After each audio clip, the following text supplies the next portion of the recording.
Comenzar. Cuando me escuchen por ahí, me escuchan atrás, sí. Ya vamos a comenzar ahora. Vamos a comenzar en oración. Esta ya sería quinta semana. Con la ayuda del Señor ya llevamos 5 semanas de fundamento de la fe. Ya hemos conocido algo en cuanto a Dios o atributos. Y hoy vamos a comenzar, ¿qué cosa? ¿Qué nos toca la clase de hoy? ¿Qué comenzamos? La persona de Jesucristo. Muy lindo temas. Esto nos va a llevar también por lo menos unas 3 a 4 semanas estudiar la persona de Cristo. Y después de la persona de Cristo vamos a estudiar la obra de Cristo. Yo creería que con dos domingos estudiando la persona de Jesucristo y 2 domingos estudiando la obra de Cristo estaríamos con un panorama relativamente completo, aunque nunca vamos a entenderlo completamente, pero vamos a poder tener alguna noción para cuando nos pregunten quién es Cristo. Así que vamos a orar de empezar. Señor, te damos gracias por tu amor, tu misericordia, tu cuidado. Gracias, Padre amado, porque en esta mañana, Señor, podemos levantarnos de nuestras camas, podemos conocerte más, nos permite, Señor, estar acá sentados, Señor. Señor, tú eres bueno. Te pedimos, Señor, que nos hables, queremos conocerte, que tu Espíritu Santo sea iluminando nuestro entendimiento para que podamos verte en la Escritura, Señor, y conocer más acerca de la persona que nos salvó. La salvación es Cristo. Señor, esta es la base de nuestra salvación. Estas clases, Señor, son la base de nuestra salvación, de nuestro entendimiento, y te pido por aquellos hermanos que tal vez no van a venir esta hora y van a venir la segunda, Señor, por favor, trata con ellos, Señor, porque necesitan estar acá. Necesitan conocerte, Señor. ¿Cómo van a defender su fe? ¿Cómo van a vivir una vida, Señor, de victoria si no te conocen, Señor? Por favor, Señor, la iglesia es tuya, Padre amado. A nosotros solamente nos resta, Señor, seguir adorándote, Señor, porque tú lo mereces. Dejamos esta clase, Señor, en tus manos. En el nombre de Cristo Jesús oramos. Amén. Bien, hermanos, como es una escuela, voy a comenzar con preguntas. ¿Qué celebramos hoy? La resurrección. ¿Qué nos podría explicar estos 3 días, viernes, sábado y domingo, para que lo podamos entender todo en sus propias palabras? ¿Cuál sería el contexto que celebramos viernes, sábado y domingo? ¿Cuál sería el contexto? ¿Alguien? Uno que nos diga, hermano. ¿Cómo sería?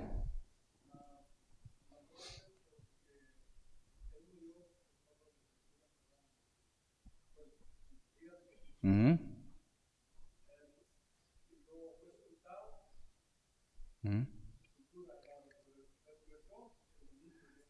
Ajá. Ahí tendríamos 3 días, ¿cierto? Viernes, sábado y domingo, de acuerdo a la Escritura. La Escritura dice que al tercer día, ¿qué iba a pasar con el cuerpo del Señor? Iba a ser resucitado, ¿cierto? Entonces, para que se cumpla todo lo que el Señor hizo en su vida, Él siempre lo dice, lo hizo para que se cumpliese la Escritura. ¿Qué nos quiere decir esto? Que toda la Escritura habla de Él. El otro día teníamos una conversación con un hermano ahí. Efectivamente, toda la Escritura apunta a Cristo, desde Génesis a Apocalipsis, pero no podremos a veces predicar toda la Escritura y sacar conceptos o principios cristocéntricos. Siempre sí la Escritura nos lleva a la cruz, siempre. Recordemos que cuando comienza el primer evangelio, ¿cuál es el versículo del primer evangelio? El protoevangelio. Génesis 3:15. ¿Y qué dice? Tienen que sabérselo de memoria, ahí me lo dijo, pero no me lo dijo de memoria.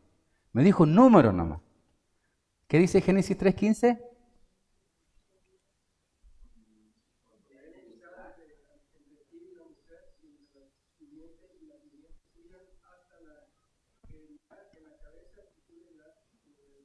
Estamos en el principio. ¿Quién nos puede explicar ese versículo? ¿A qué se refiere? Génesis 3:15. ¿Mm? ¿A qué le está hablando primero? Según el texto. Bueno, vamos a Génesis 3:15. Vamos a Génesis 3:15. Porque hoy estamos estudiando y vamos a comenzar con todo lo que tenga que ver con el Señor Jesús. Y sin lugar a duda, acá podemos ver indicios de lo que iba a ser la obra del Señor Jesús. Entonces Dios dijo a la mujer, 13. Y Dios Jehová dijo a la serpiente, 14. Entonces, ¿a qué le está hablando acá en el Génesis 3:15? ¿Con el contexto? Dice, serpiente, por cuanto esto hiciste, maldita será entre todas las bestias y todos los animales del campo, sobre tu pecho andarás y polvo comerás todos los días de tu vida. Y pondré enemistad entre ti y la mujer. Está hablando a la serpiente, a Satanás, en otras palabras, no la serpiente en sí, a Satanás. Y entre tu simiente y la simiente suya. ¿Cuál es la simiente de uno y cuál es la simiente de otro? ¿Alguien? Esto es clave para entender nosotros el Evangelio. ¿Cuál es la simiente de Satanás? En otras palabras, ¿cuál es la simiente suya? Estaría hablando de dos naturalezas, ¿cierto? ¿Ya? Ahora, esta te herirá. ¿Quién es esta? Una simiente. ¿Qué simiente? Del hombre. ¿Qué hombre? ¿Se acuerdan? Está hablando de Jesús. Jesucristo es la simiente del hombre. Es la simiente de David. Recordemos todo, por eso es interesante entender el contexto. Y esta te herirá en la cabeza, y tú le herirás en el calcañar. ¿Qué es el calcañar? El talón, ¿cierto? En otras palabras, la serpiente, ¿qué es lo que va a hacer? Al Hijo del Hombre lo va a morder, y lo va a herir, y va a sufrir. ¿Cuándo ocurre eso? En este día viernes. ¿Te das cuenta? Tiene un sentido. Y lo va a herir. Entonces estamos viendo un siervo sufriente. Pero el día domingo, ¿qué hace la simiente de la mujer?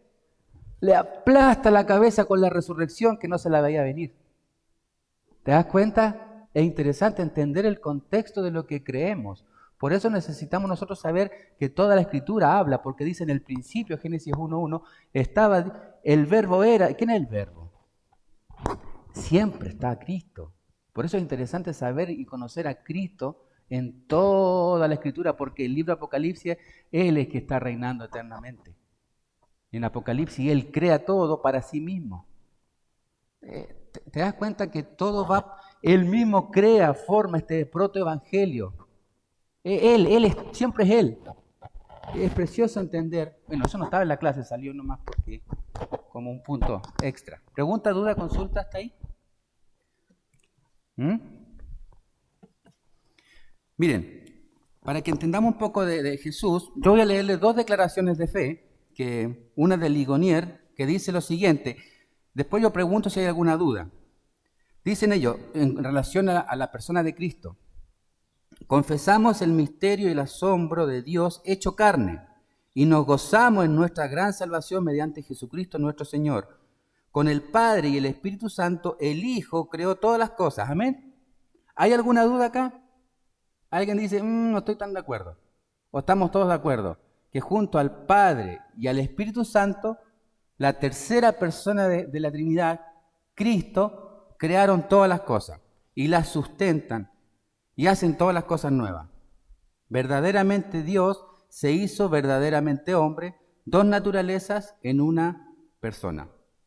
Nació de la Virgen María, vivió entre nosotros, crucificado, muerto y sepultado, se levantó al tercer día, ascendió al cielo y vendrá de nuevo en gloria y juicio. Por nosotros, Él cumplió la ley, expió el pecado y satisfizo la ira de Dios. Tomó nuestros trapos de inmundicia y nos vistió con sus prendas de justicia. Él es nuestro profeta, sacerdote, rey, quien edifica su iglesia, intercede por nosotros y reina sobre todo. Es bien sencillita, y también tomé la de Westminster de 1648 y un poquito la estuve viendo, y el propósito es ese, es como iglesia. Nosotros también tenemos una declaración acá. No sé si la han leído, ¿todos la han leído? ¿Quién no la ha leído? Que levante la mano. ¿Todos leyeron la Constitución de acá? ¿Sí? No sabían que había Constitución, porque los veo con asombro. Hay una Constitución, porque cada persona que entra a esta iglesia debe conocer ¿qué cosa? Cuando nosotros nos vamos a una iglesia, ¿qué debemos conocer para cambiarnos a iglesia? ¿Qué cosa? Que la iglesia me quede cerca, ¿cierto? Con eso basta. Que sean buena onda todos. Que me den un rico desayuno cuando llegue. ¿Qué es lo más importante cuando yo me voy a cambiar de iglesia? Su doctrina, ¿cierto? Ahora, vamos a hacer un paréntesis, hermano. ¿Cuáles serían las razones bíblicas para que yo me deba cambiar de una iglesia? Alguien. Razones bíblicas por las que yo me debería cambiar de una iglesia. O por la que yo tengo el aval de Dios para cambiarme de una iglesia. Marina. La doctrina. ¿Qué quiere decir eso? O sea, si en una iglesia no se está predicando a Cristo, se está predicando herejía o se está distorsionando el mensaje, yo bíblicamente tengo el derecho y tengo la puerta abierta sin ningún problema de conciencia para irme a la iglesia, ¿cierto? Esa es una opción. Bien, ¿cuál sería otra? Explíquenos eso.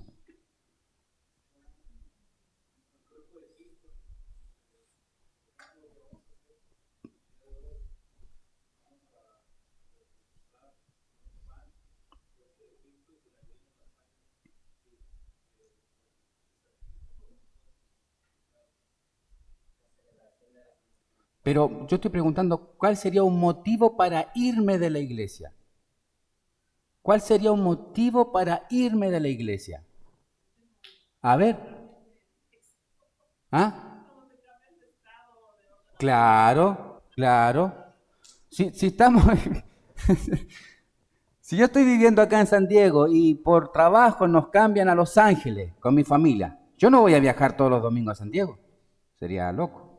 Tengo que buscar una iglesia sana en Los Ángeles. Entonces ya tenemos dos opciones bíblicas de por qué salir de la iglesia. ¿Hay alguna otra más?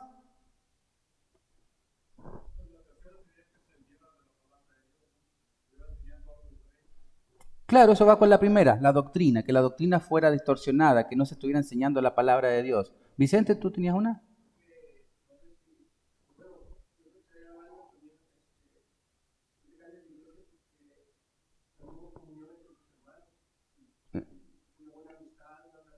No, eso no es bíblico. Estamos hablando bíblicamente, pero gracias por decirlo. Gracias por decirlo porque tal vez puede ser confusión. Confusión. Yo no me puedo... Ahora vamos a ver. Yo no me puedo ir de mi iglesia local porque yo estaría en problemas con el Señor. Con el Señor cuando yo me hago miembro. Hermano, esto es súper serio, sumamente serio. Esto no es un juego. Por eso a mí me da mucha pena, hermanos, que me mandaron un mensaje de acá que se van. Eso no es bíblico y eso van a tener un problema yo con el Señor en el futuro. Bíblicamente yo no puedo decir, no, me voy porque me voy a una iglesia que me queda cerquita de mi casa. Eso no es bíblico. Hermano, nosotros tenemos que saber realmente por qué, si queremos agradar al Señor, por qué yo debo irme de una iglesia. Y las razones, las únicas dos razones que hay, son las que ustedes dijeron. Cuando la palabra nos está siendo enseñada y el pastor o la persona que me está enseñando distorsiona el mensaje, yo tengo todo mi derecho y estoy con una limpia conciencia de irme de la iglesia. Por supuesto que sí. Y lo otro es cuando fui trasladado. Ahora, al primer problema en la iglesia que tengo con un hermano, irme, eso no es bíblico. Eso muestra qué cosa. Mi madurez, porque no. Y es triste porque vas a andar dando vueltas por toda la iglesia, por ninguna iglesia vas a encontrar una iglesia que nadie te va a molestar. En toda la iglesia hay hermanos difíciles. Y donde tú vayas, vas a encontrarte con hermanos que el Señor va a poner ahí a propósito. ¿Para qué? ¿Para qué pone el Señor hermanos al lado nuestro difíciles? ¿Para qué? Para forjar nuestro carácter. Porque, hermano, es muy fácil tener comunión con aquellos que me llevo bien. Uf, todos tenemos comunión con aquellos que nos soban la espalda, que nos dan cariñito, que nos dan regalos, que nos dicen a todos que sí. Con eso es fácil, ¿cierto? Pero ¿qué pasa cuando el Señor pone a alguien diferente y difícil, que me lleva a la contraria? ¿Me tengo que ir de la iglesia?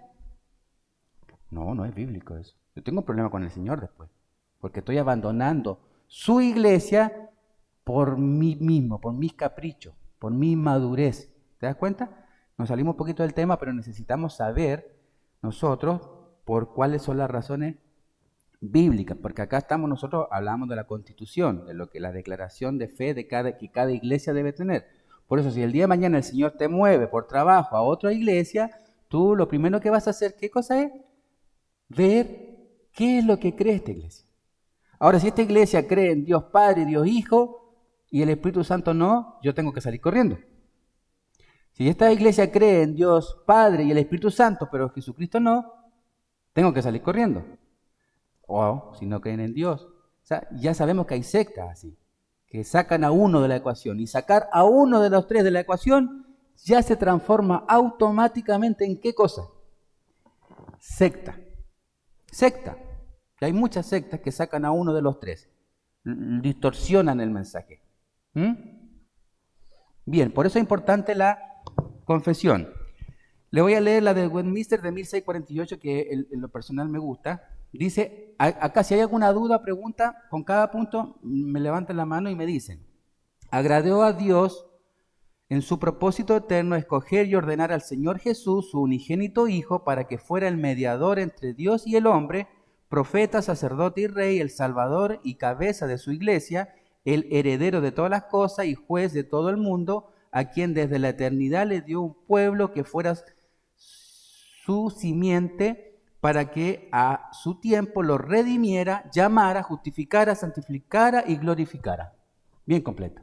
¿Alguna duda? ¿Consulta? ¿Algo que no estén de acuerdo?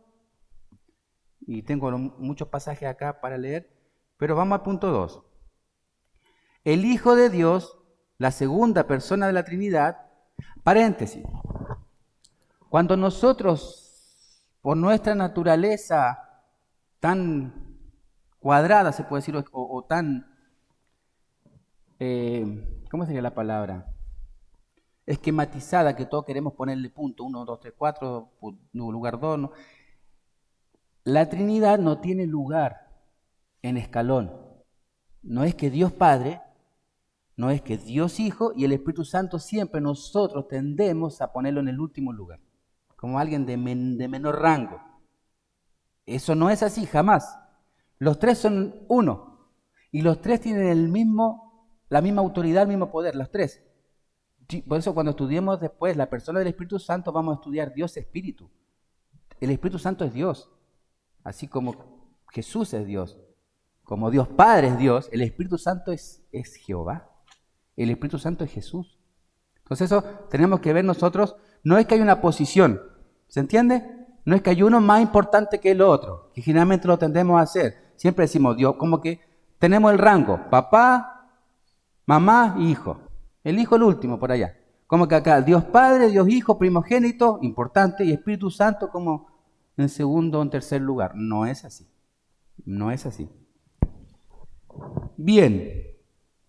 El Hijo de Dios, la segunda persona de la Trinidad, siendo verdaderamente Dios eterno, igual de una sustancia con el Padre, habiendo llegado a la plenitud del tiempo, paréntesis, mire qué interesante esto.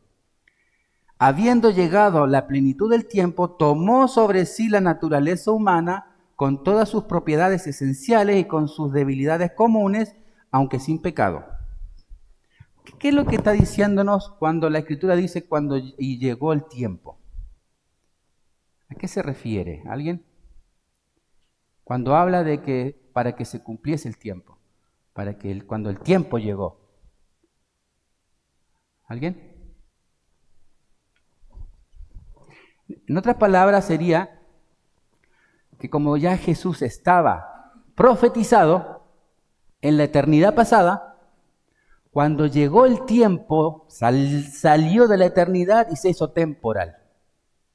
Recordemos que Dios es eterno y es atemporal. ¿Qué quiere decir atemporal?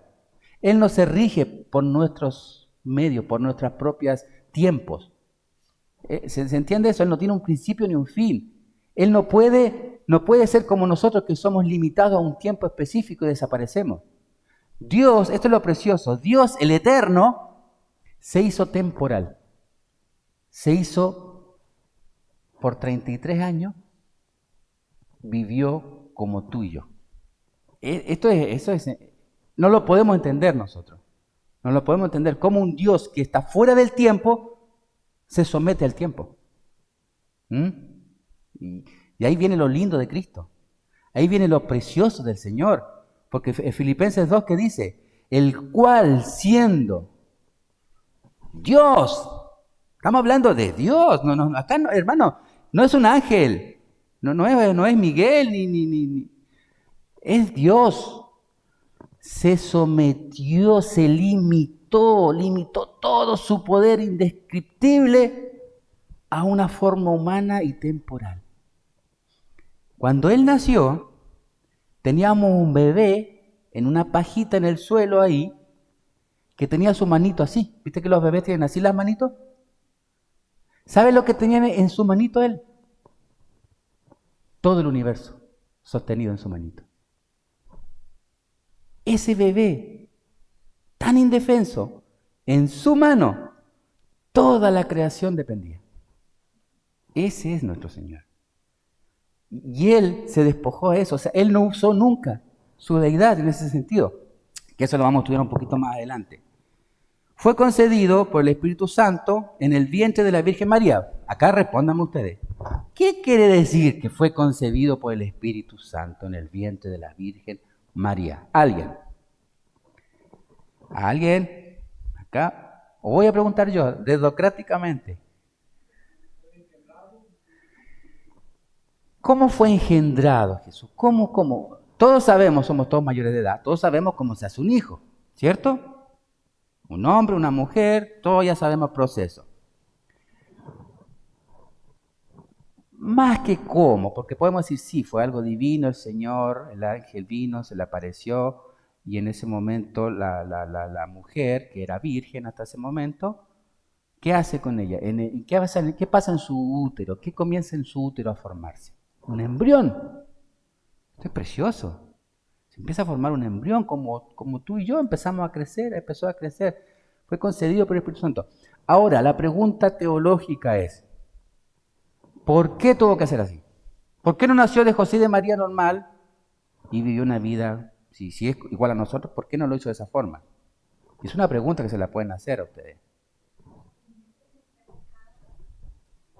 Si él nacía de dos pecadores, iba a ser como nosotros, un pecador. Por eso él tenía que nacer de Dios. Ahí está la diferencia. Ahí está la diferencia. Por eso sin pecado fue concebido. O sea, él necesitaba, obviamente, tenía que nacer del Espíritu Santo, de Dios, porque Él es Dios. Él es Dios.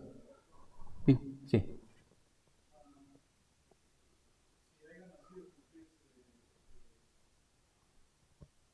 José y María.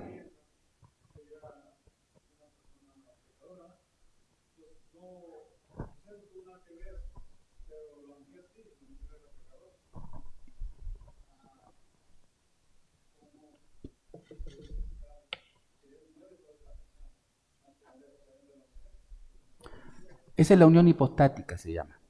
100% hombre, 100% Dios. Si él llegaba solamente de un rayo, caía una luz y aparecía como, ¿viste Terminator? Cuando vino Terminator, apareció y apareció Terminator. Si el Señor Jesús puede haber llegado de una forma milagrosa y aparece en un pesebre, y está bien, pero eso Hebreo tendría problema, el autor de Hebreo. Dicen, todo se parece a mí. Tenía que nacer ¿de qué? Por eso es 100% hombre, pero es 100% Dios. Por eso la unión hipostática nunca más se repite, solamente se hizo una sola vez y fue en Cristo. Porque Él es. Nadie más lo puede hacer. Bien. Fue concedido por el poder del Espíritu Santo en el vientre de la Virgen María. Paréntesis, la señora María, ¿fue virgen? Hasta ese momento sí, ¿cierto? Después, ¿siguió siendo virgen? Tuvo hermano Jesús. ¿Y cómo le decimos esto a nuestros compañeros católicos? Que no es virgen. ¿Cómo? Cuando tuvo a Jesús. Ella es la ¿Cuál fue la pregunta que me hiciste, Marina, el otro? Si él, es interesante. María, ¿es la madre de Dios?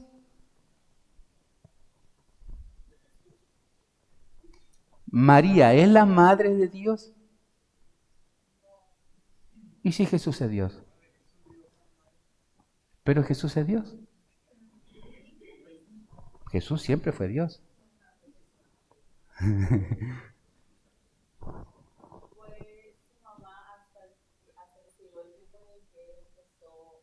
Su ministerio.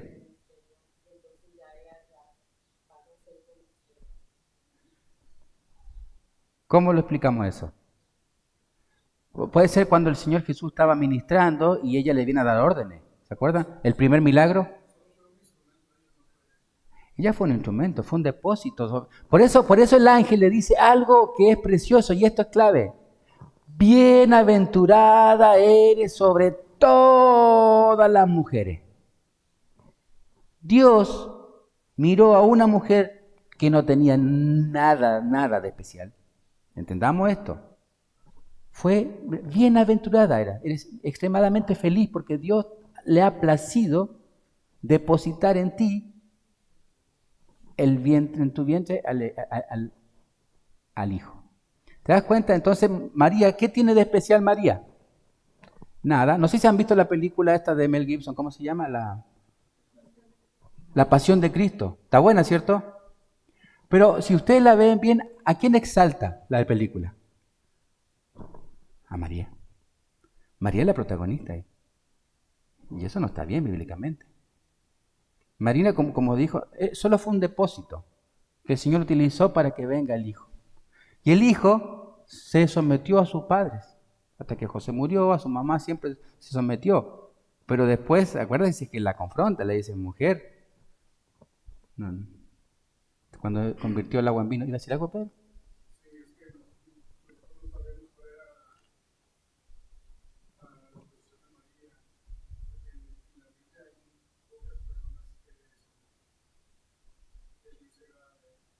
Uh-huh.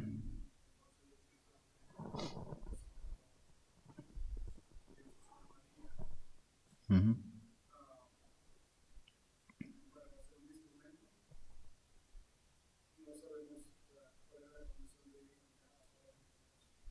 Sí, hay una cosita ahí. Recordemos que cuando el Señor Jesús vino en el Antiguo Testamento, en el Antiguo Pacto.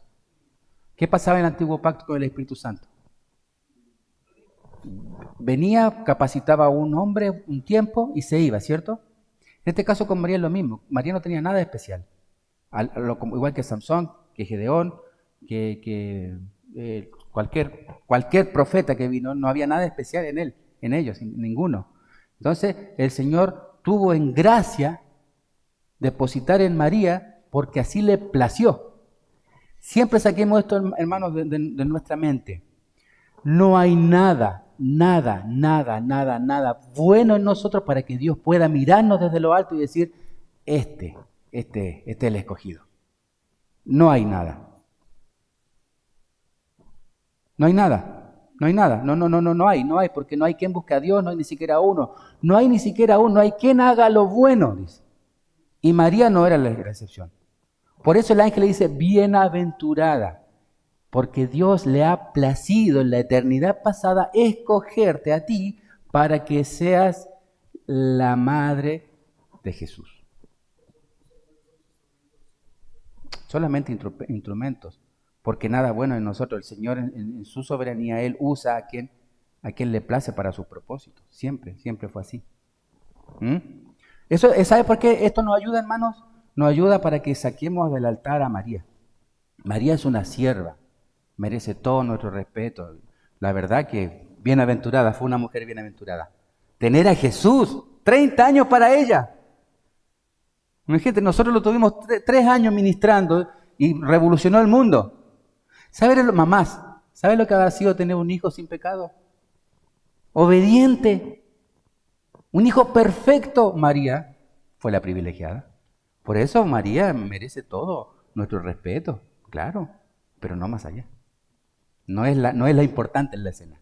Ella fue como dijo Pedro, ella fue un beneficiario de la gracia de Dios solamente. O sea, ¿te das cuenta, mamá, lo que habrá sido tener a Jesús como hijo? Tremendo. Sí.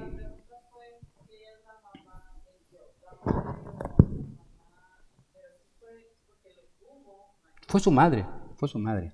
¿Mm? Y él siempre le dice al final, cuando está en la cruz y está al lado de Juan, le dice, madre, está diciéndole que es su mamá. ¿Por qué? Porque estamos hablando de la parte humana. Humana. Él en todo fue igual a nosotros, hecho semejante. Nosotros tenemos mamá, ¿cierto? Algunos no, algunos sí, pero tenemos mamá. Entonces Jesús tenía una mamá. Está mostrando su parte humana, 100%. Dijo, madre, ahí está tu hijo. Hijo, ahí está tu madre.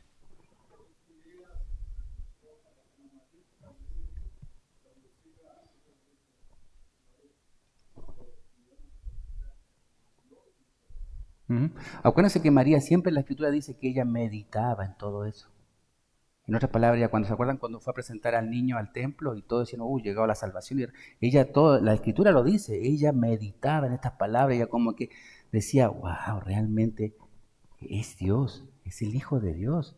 O sea, María, no sé. Sierva, sierva, porque el Señor Jesús le dice, mi padre, mi madre, ¿quiénes son? Los que hacen la voluntad. Y María siempre fue sierva, siempre fue sierva.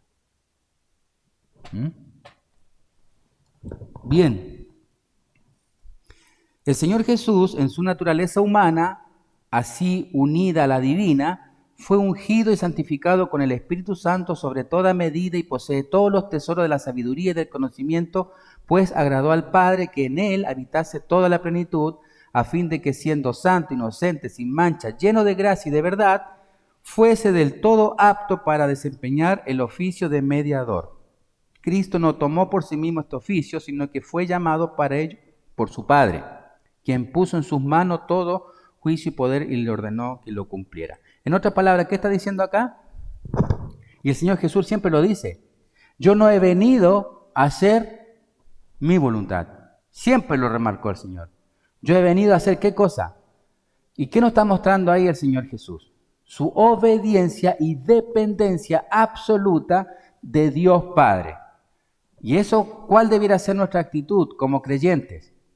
Nuestra obediencia y dependencia absoluta de Dios Padre. Siempre. No, por eso el Señor es el ejemplo, es el camino. Por eso nosotros la Biblia nos enseña. Acá hay una cosa, cuando nosotros nos dicen debemos ser como Cristo, nosotros siempre pensamos, pero Cristo, allá, ¿cierto? No. Por eso necesitamos entender los evangelios, necesitamos saber y conocer la persona de Cristo, porque eso me va a ayudar a mí. Si yo veo a Cristo en su divinidad, estoy perdido. No puedo, es imposible alcanzarlo. Pero si lo veo de esta forma, a mí me va a ayudar a seguir sus pisadas.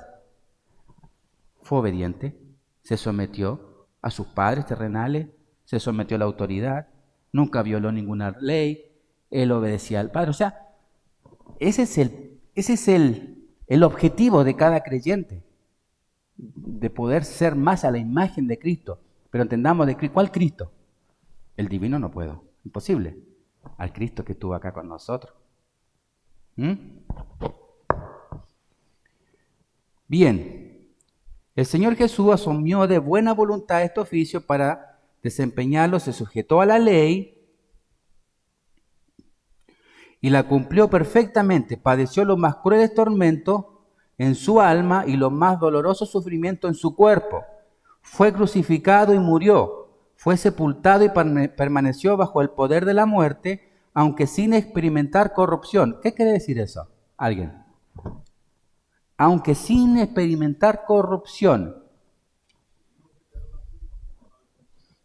¿Te das cuenta que el Salmo Dice, no dejarás que tu santo vea corrupción. En otras palabras, eso lo vamos a estudiar, no se los voy a adelantar porque viene la predicación después. Vamos a estudiar Isaías 53. Y en Isaías 53 dice que él con los pobres, con los malhechores iba a ser destinado a su tumba, pero fue con los ricos. Porque Dios no permitió que su hijo viera corrupción. En otras palabras, toda la caída, se puede decir, el sufrimiento, el desprecio de Jesús, llegó hasta ¿cuándo? ¿Cuándo fue el límite? Cuando Él entregó su vida y dijo, ¿qué cosa? ¿Qué es lo que está diciendo en esa palabra? Está diciendo, ya, hice todo. ¿Qué hace? Él entrega. Ojo, Jesús no podía morir. ¿Por qué no puede morir Jesús? Esto es interesante. Aquí sí que ya estamos en el final, ¿eh? Acá hay que entender esto teológicamente. Él entregó su vida, ¿cierto? En otras palabras, el Padre, ¿qué hace? ¿Cómo lo podríamos explicar esto? Esto tampoco es confuso. No es confuso, pero medio... ¿Alguien?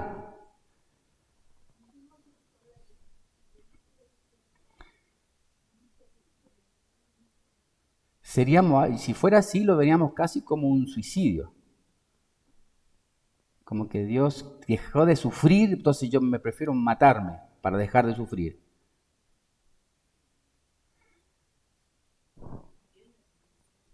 Él le entregó como una ofrenda. Acá viene un texto que lo vamos a estudiar después. ¿Qué pasó esos 3 días con el Señor? ¿Se acuerdan que Pedro dice, ¿está grabando eso, cierto? No haga eso, no lo grabe. Que hay cosas acá que no quiero. Son para nosotros, para nosotros. Ah, ya. Dice Primera de Pedro que dice que él descendió, ¿a dónde? A los abismos. Y predicó. ¿Para qué predicó? Si la gente ya está condenada. ¿La predicación para qué es? Vamos a estudiarlo eso. Vamos a estudiarlo.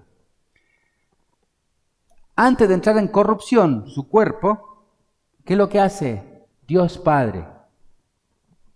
Lo resucita, ¿cierto? Entonces, entendamos que la caída, se puede decir, de Jesús es hasta cuando Él dice, en tus manos comiendo mi espíritu, ya está, se fue. Luego, ¿qué es lo que quería hacer la gente? Los fariseos y todo eso lo querían casi tirar a un basurero su cuerpo. Porque, bueno, eso lo vamos a estudiar más tarde. Pero el Señor dijo, no, Él ya ahora viene en la escala al revés. Él ya deja de descender a lo sumo, ya descendió a lo sumo. Ahora viene su subida. ¿Y qué es lo que hace? Su sepultura fue en una tumba privada. Nadie tenía una tumba privada, con su propia cueva, con su propia cama, lo envolvieron en telas con perfume. 3,5 kilos tenía, decía Nicodemo cuando lo llevó. 3,5 kilos de perfume. Lo envolvieron con José Arimatea, lo pusieron en su tumba. ¿Ya qué está haciendo el Señor teológicamente en esto? Está exaltando al Rey. Está exaltando al Rey. Ya ahora viene su exaltación y es eterna. ¿Te das cuenta que dónde está? ¿Cuándo termina la humillación y cuándo empieza su exaltación? Aquí, en su sepultura. En su sepultura. Porque hasta el juicio fue humillación. Porque una persona tiene que tener, en el Talmud dice, 40 días para, cuando alguien es acusado, poder defenderse. Es como un juicio. Cualquier persona.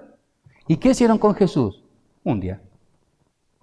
Lo tomaron, lo acusaron y lo mandaron a matar. Así, rapidito deshacerse de él. Todo es humillación, humillación, humillación.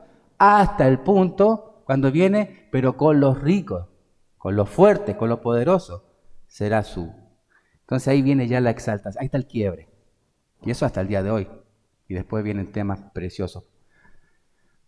¿Alguien? ¿Consulta? ¿No? Seguimos. Bien.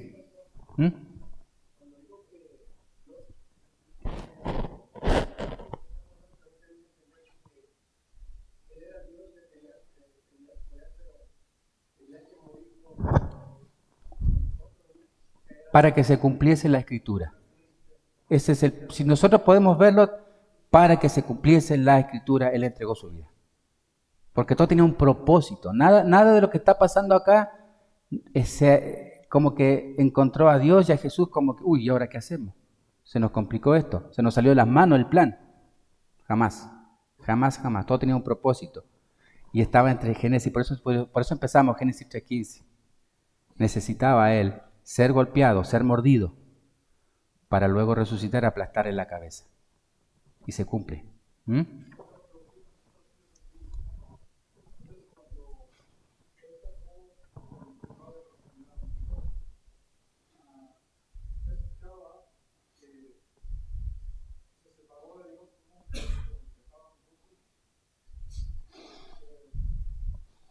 O sea, teológicamente hay que estudiarlo bien eso, como que Dios le dio la espalda, como que todo el poder, la ira sobre el pecado, todo el poder del pecado estaba en Él. Hay que estudiarlo bien eso, lo vamos a hacer más adelante, porque hay por ahí algunas conjeturas de que ¿por qué Dios cargó en Él el pecado? ¿Por qué teológicamente qué significa eso? ¿Por qué cargar el dolor en alguien? La ira de Dios, ¿qué significa la ira de Dios? ¿Por qué la ira de Dios tenía que ser descargada en una persona? Y esa persona tenía que ser ¿quién? Un ser humano. ¿Por qué un ser humano? Porque tenía que rescatar ser humano. Si hubiese venido un ángel, nosotros estaríamos sin rescate. Los corderitos, ¿se acuerdan? Es simbólico, ¿no? Es simbólico. Acá tenía que ser un ser humano, pero perfecto. ¿Y quién es el único ser humano perfecto que caminó en la tierra? ¿Por qué perfecto? Porque no hubo pecado en él. Obediencia perfecta al Padre.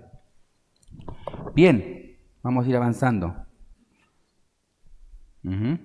Al tercer día se levantó entre los muertos con el mismo cuerpo que tenía, el cual también ascendió al cielo, quedando allí sentado a la diestra del Padre, intercediendo.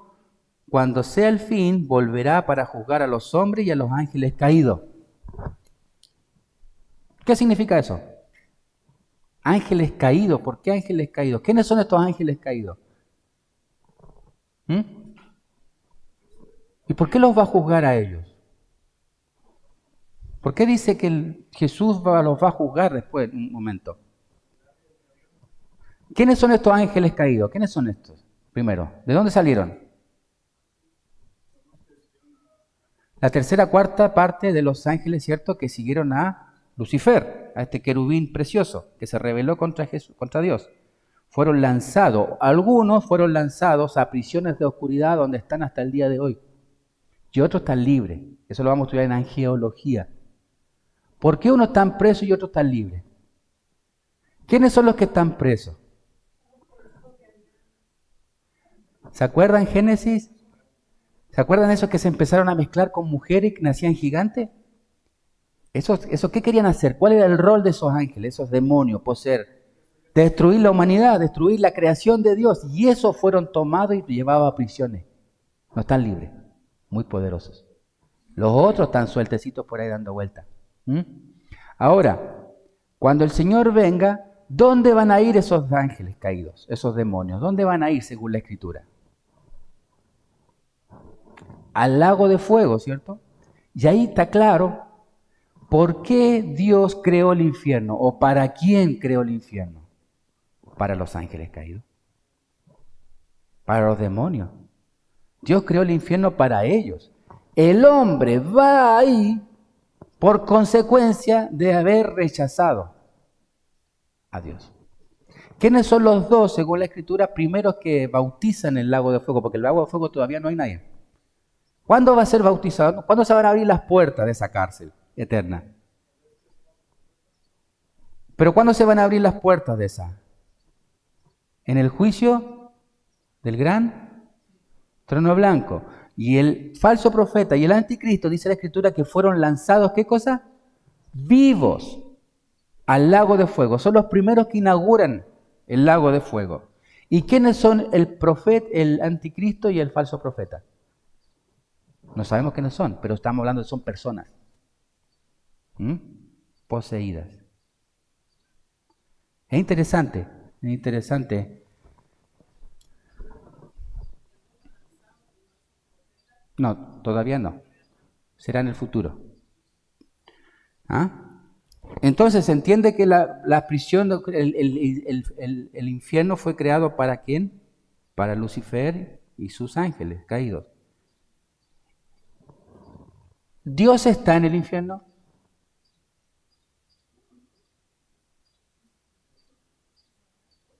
¿Dios está en el infierno?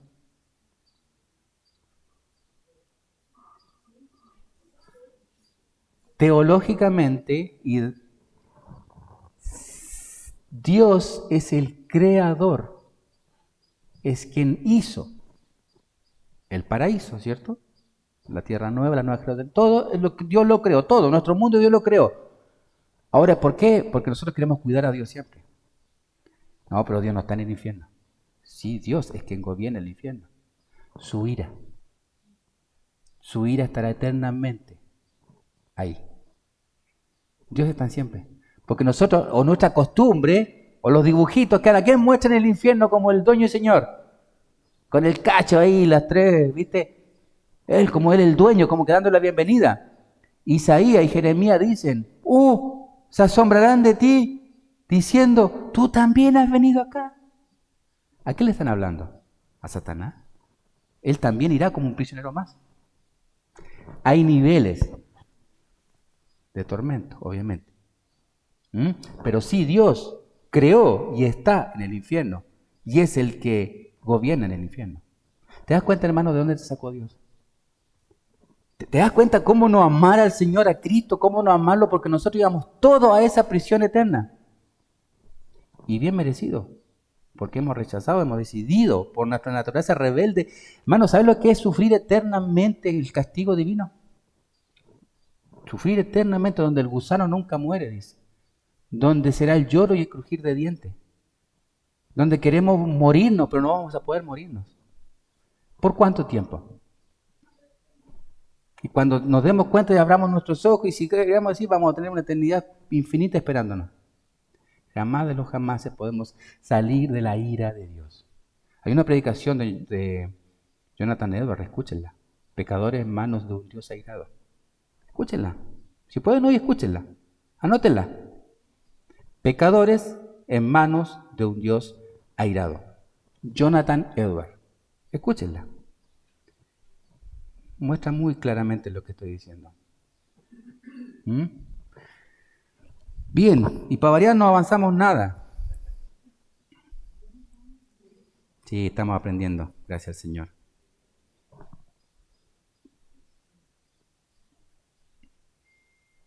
Pecadores de un Dios airado, pecadores en manos de un Dios santo.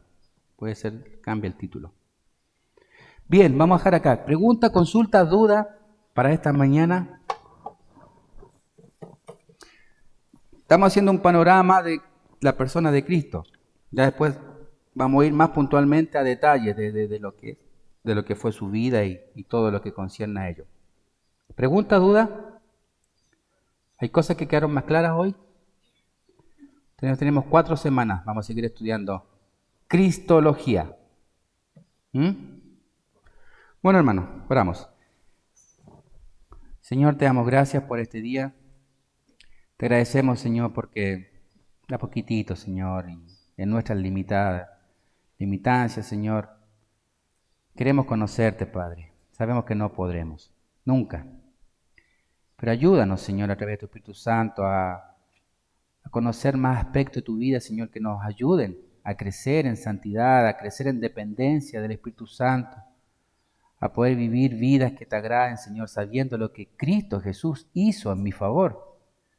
Señor, esto es clave y esto es el todo para cualquier creyente, saber qué hizo Cristo por mí. Esto, Señor, es como valoro mi vida cristiana, Padre. Gracias por este tiempo que nos permite, Señor, estudiar. Dejamos el break y también la predicación que viene en tus manos para tu gloria. En nombre de Cristo Jesús oramos. Amén. Muy bien, hermanos.